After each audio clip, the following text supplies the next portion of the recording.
like we have a smaller group today, so we might shift things around a little bit. But before we get started with the topic, I wanted to pose a question to each of you.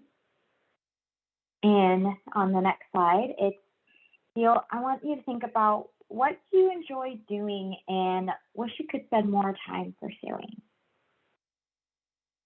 So there's a small group of us. I won't ask you to share, but if you'd like to, it might help. Oh, Jess, you love singing? Awesome. I love it. Me too. Ah, you actually love dancing too, Rachel? Maybe we talked about this before. So of the two that, people put in the chat, swimming, love it. Some of these might be normal. Some of them you might feel like it's non-traditional, especially, coming from an Asian background.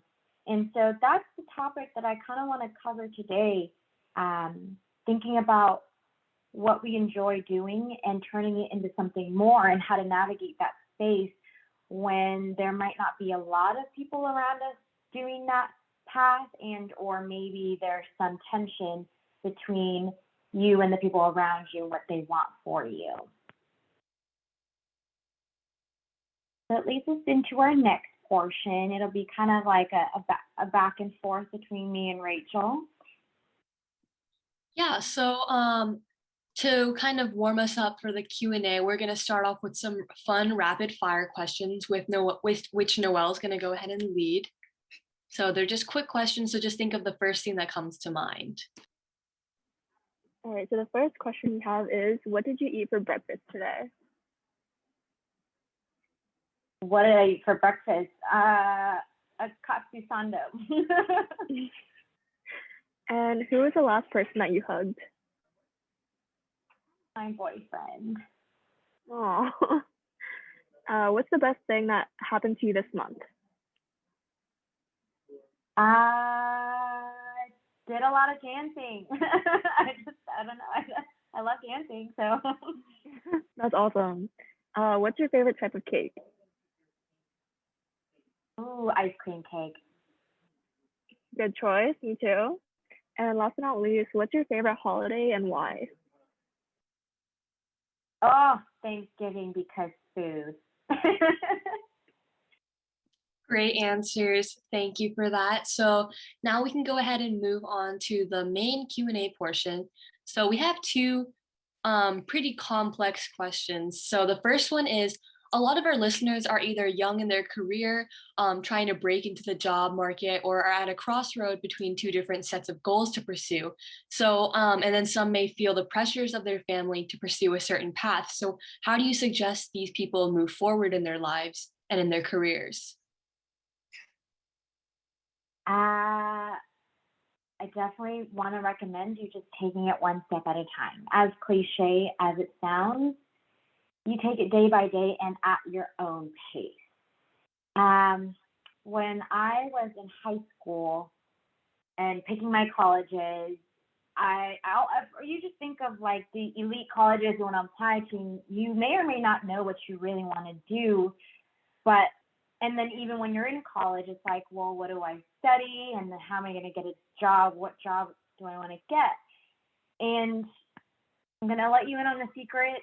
Most people don't know what they're doing or where they'll end up. And that's okay. It's perfectly normal. And what I can suggest and what I've done for myself is really lean into what I like. And it can be something so simple, which is why I started off today's topic with, what do you enjoy doing? It's the simple things that you can list out that really give you cues into where you should take your path. So at that time when I was in college and I was trying to think about what kind of internship do I want to get, what kind of job, I just asked myself, what do I like? And I know I like jigsaw puzzles, okay? And I know I'm a numbers girl. I've always been a numbers girl.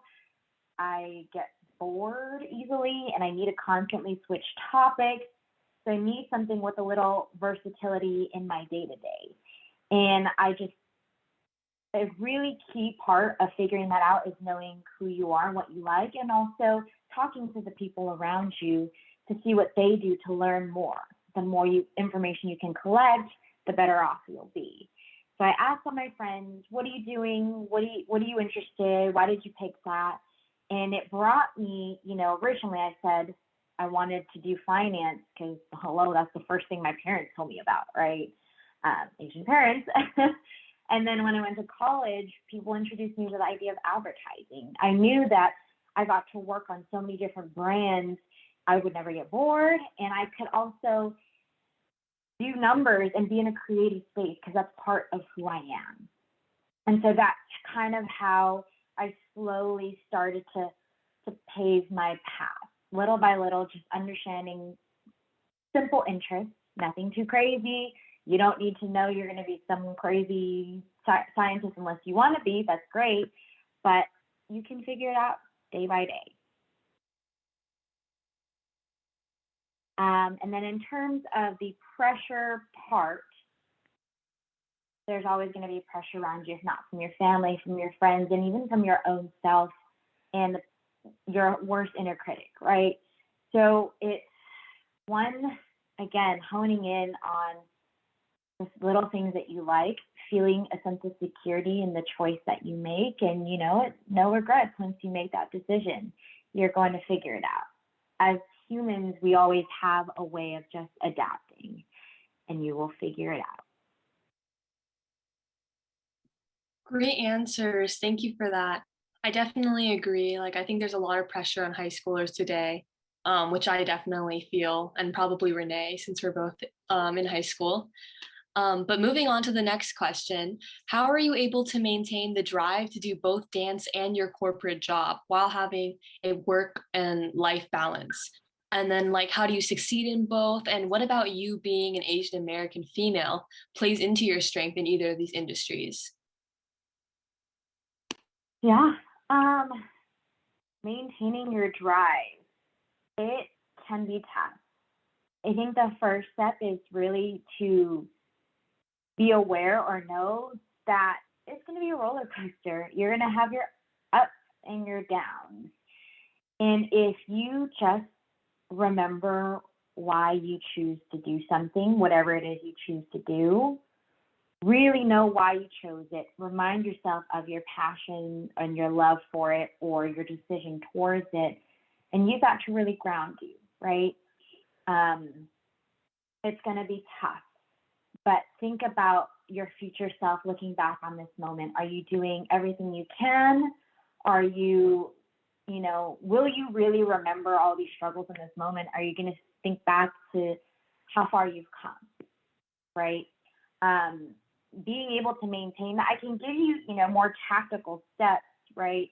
There's something that's worked for me when I graduated college. I was actually working full time and I was commuting an hour and a half, 3 times a week to be on a competitive dance team. And it was a lot. I think I committed 20 hours on top of my 40-hour work week. But for me, what I knew about myself is that I love the relationships that I built with the people by being on that team. I love dancing and the thrill of being on stage. And even when my nights were bad and I hated practice, I didn't want to do the nitty-gritty work of what it takes to be on that dance team. And then I had an early morning the next day. I remembered back on all the funny moments that I got to share with the people I was around.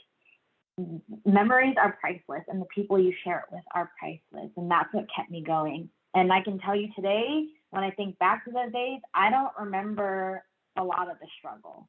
I just think about the stupid things I did and all the funny stories that came out of it. What helped me get through some of that, though, was setting a routine. You know exactly what you're given, so how do you make it work for you? I set, I had practices 3 times a week. So obviously those days were blocked out. When I was at work, I had to get my work done, and I had to just draw the boundaries and say, I'm done with work, I'm out. And then other days, I had my meal prep days, I had my cleaning days, and then I had my boyfriend days. Like, it was just set for the week, and it was hard to be flexible if something came up. But for the most part, the routine really kept me just on a consistent cadence to get through everything. No surprises there.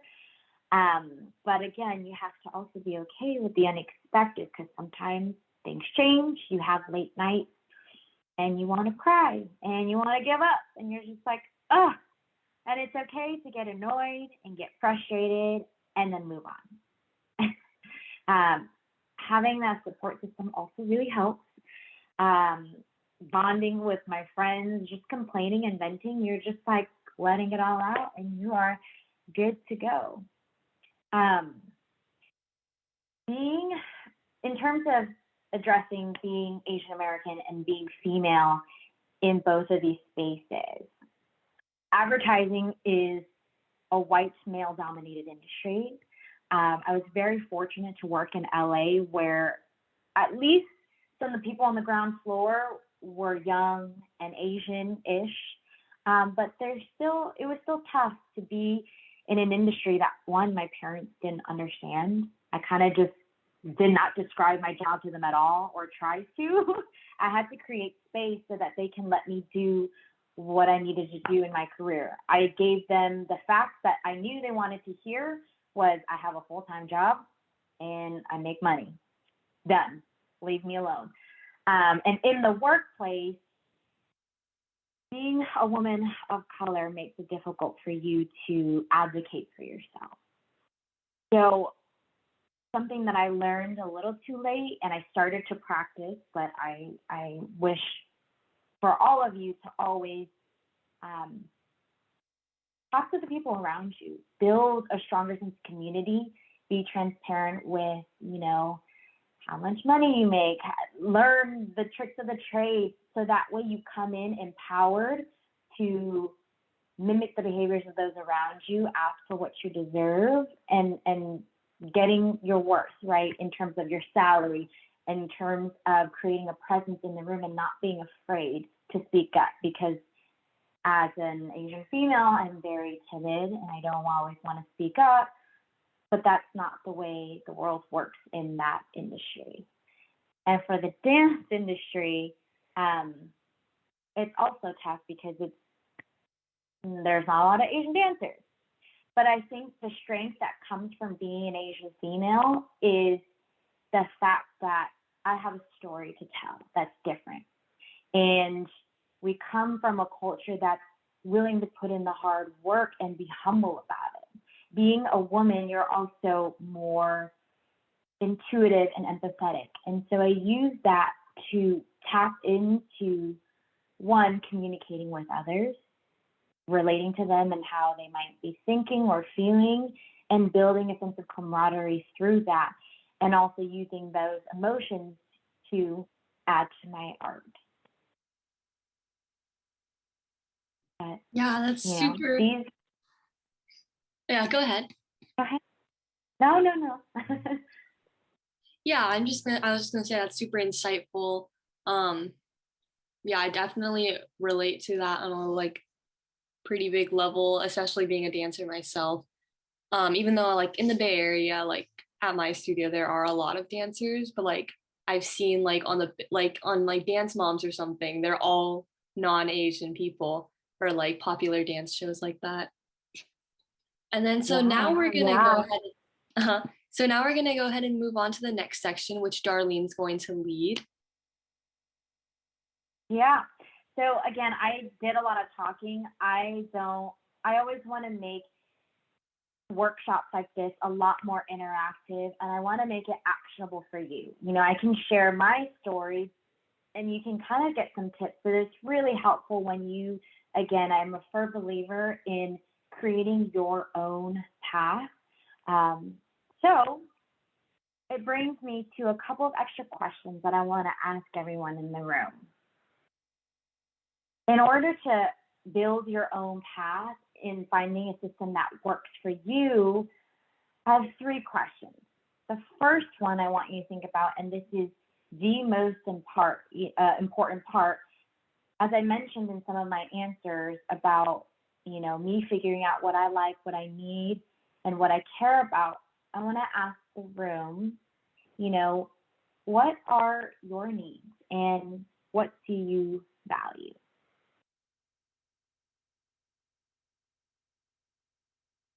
You can take a moment here. If you want to press space for the next part so I can describe. While you think about your answers, what your needs tells you is it reminds you what is necessary for you to function, right? So for me, it might be, I know I need 7.5 hours of sleep every day, otherwise I'm a be a train wreck. Or, I always need to eat, otherwise I can't think clearly and I can't move on with my day. And then your values act as your moral compass to kind of guide and ground you whenever you feel lost.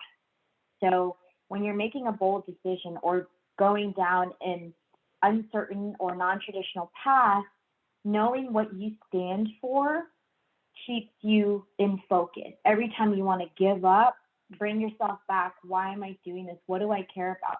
Who do I want to be? And what do I want to bring into each space that I enter? So for me, my value is that I am constantly trying to be brave enough to take some action that makes me afraid. Whatever it is, big or small, how can I continue to grow and overcome my fears? And another value that I have is, building relationships with the people around me. So if you know what those are, whatever choice you go down, no one can argue with you that it's not the right path for you, right? And you feel comfort in accomplishing those little things. Financial security is a need. Definitely, it is a huge thing that not a lot of people admit. Happiness, sanity, yes. Your values, knowledge, helping others, self-neutrality. Love it. And what you'll notice about listing this out is it's not necessarily tied to a specific activity or something like that, right? So as I mentioned, I work in both advertising and I dance, but at the end of the day, in both worlds, I found a way that they meet my needs and my values. So if you're unsatisfied with something that you're doing, you can always bring it back to your own needs and values, and hopefully you'll feel satisfied enough. And maybe you won't, and you need a complete change. Who knows?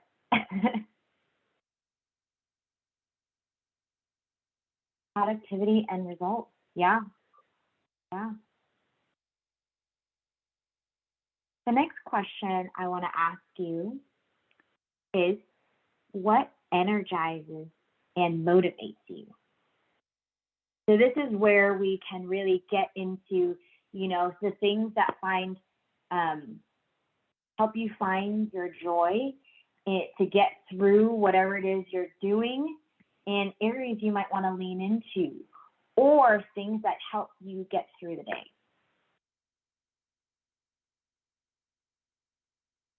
For me, what motivates me are tasks where I can use my creativity. I'm motivated by a little bit of competition.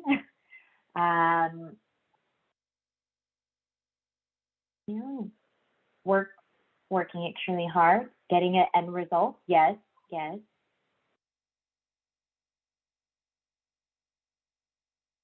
Busy work tasks. Yeah.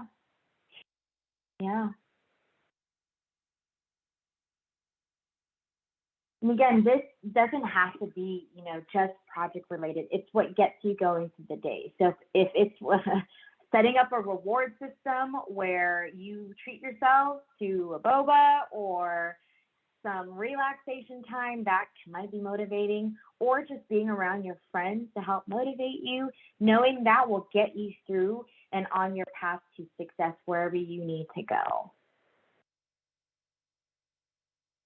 Being able to have guilt-free self-care time, yes.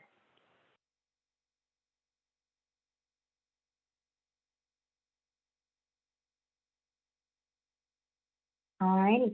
And the last question that I wanted to ask all of you is, what are your limits and your stressors? What your limits do, they tell you how far you can go before your energy starts to burn out. And your stressors are areas that you want to be able to minimize or remove in exchange for adding more tasks that energize and motivate you. So for me, I was working full time, but something that stressed me out was also my work. As much as I loved parts of it, the work that I did for dance motivated me so much more that I knew something had to give at some point. And I didn't mention this in my intro or talk about it too much, but I recently actually made the decision to quit my full-time job and focus more on dance because it was starting to drain me, and I felt more fulfilled or motivated to do more dance projects. But knowing what I need is that financial security, so I had to think about how am I going to balance that. And so that's why I'm still working part-time to at least ease that financial anxious part of me and still minimize my stressors and lean into what motivates me more. And so that's where I really think these three questions, the more you can really dig into them and hash out your answers, really understand who you are and what gets you going and what might drain you, you'll figure out a path that works specifically for you. I have a roommate who's an entrepreneur, and she, in her path, she was just all in, quitting her job to do something so full time. And that was her path, but it didn't necessarily work for me. So just know that there's more than one way. Yes. Loving your answers. Afraid of failing, disappointing others, myself, and burnout. Oh, that's another topic I would love to dig into. Don't feel like you would ever have to disappoint anyone. Everything you do is just for you. And hopefully the people around you will be supportive of you either way.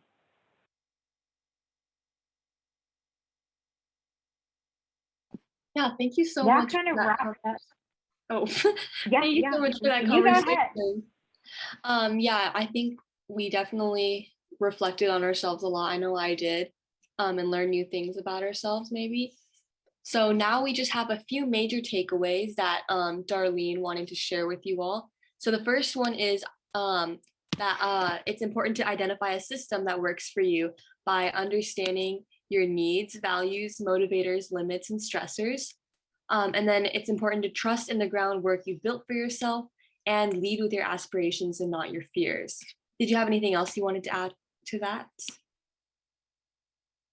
No, that pretty much sums it up. And I know we have a ton of time for questions, and hopefully I'll get to dig in a little bit deeper if anyone wants to have a full-on discussion. Yeah, so we will be sending out the slide deck and recap in an email, and we encourage you all to follow Darlene as well as Aspire on our various social media platforms, which will be included in the chat momentarily. And then the recording will also be available on the website in probably a couple weeks or so. So definitely check that out if you have like a major moment in our conversation that you wanted to listen to again. At this point, we'd like to invite you all to join us for an additional 15-minute Q&A.